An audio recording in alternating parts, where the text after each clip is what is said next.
There are certain habits that are keeping you stuck. I'm not saying you're lazy. I'm saying some of us are distracted, numb, or just tired. But we can't become men that we are called to be if we keep falling back into the same patterns. In this video, I'm gonna talk about 3 habits that I believe are affecting men in a negative way, physically, spiritually, and mentally. I'm not here to preach, but I am here because I'm working through these things too. And I know others can use some guidance. So I might as well share what I learned in these times. The first one is pornography. Porn seems harmless. You know, who is it gonna hurt? It's private, it's everywhere, but it is powerful. And not in a good way.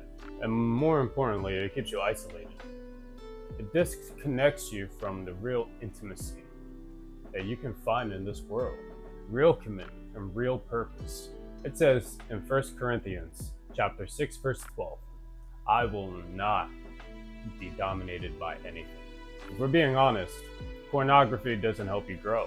It offers release without any effort, responsibility, or commitment. And over time, it robs you of your edge.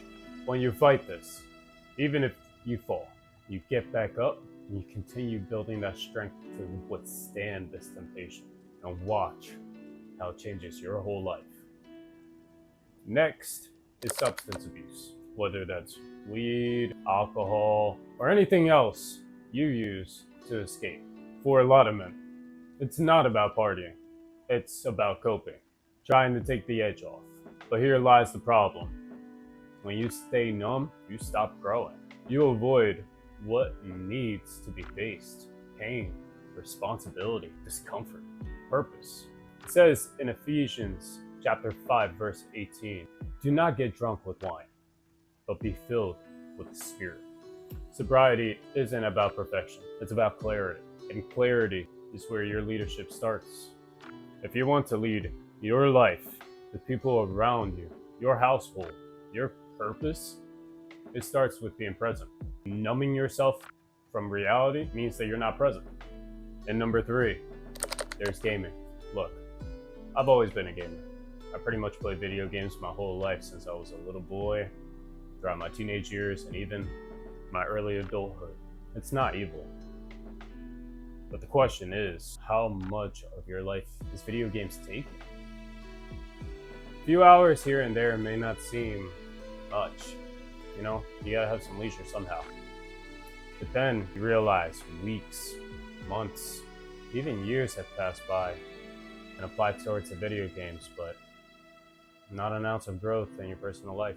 Video games reward you for fake growth, but they cost you real time, real energy, real emotions, real opportunities.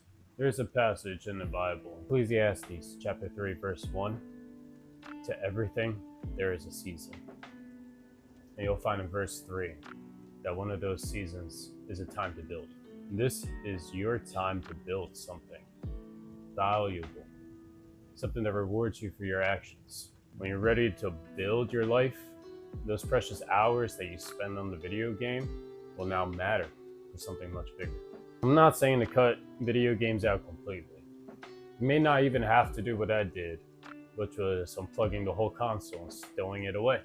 I'm saying to take control of your time again. If you're dealing with any of these, you're not alone. I've struggled with them, and sometimes I still do. But I realized I couldn't wait for someone to come and fix these issues for me. I have to be the one to do it. God gives us the strength. We just have to be willing to step up and use that strength and become stronger. And for a lot of us, that starts with cutting out the very things that have been draining us for years. Another passage from Ecclesiastes chapter 7, verse 8. Better is the end of a thing than its beginning. You might be at the beginning of whatever you're starting. Maybe you feel like you're starting over. Maybe you just quit your job or you got fired. Maybe you just moved to a whole new location. If you're willing to face what's been holding you back, God will meet you there. Start with one habit, one of these 3 habits, and replace it with prayer. Replace it with exercise. Replace it with truth. You weren't made to live stuck. You were made to grow. If you're serious about growing, not just in strength, but in purpose, subscribe and follow me. And join me in this endeavor. We're building something different here, one day at a time.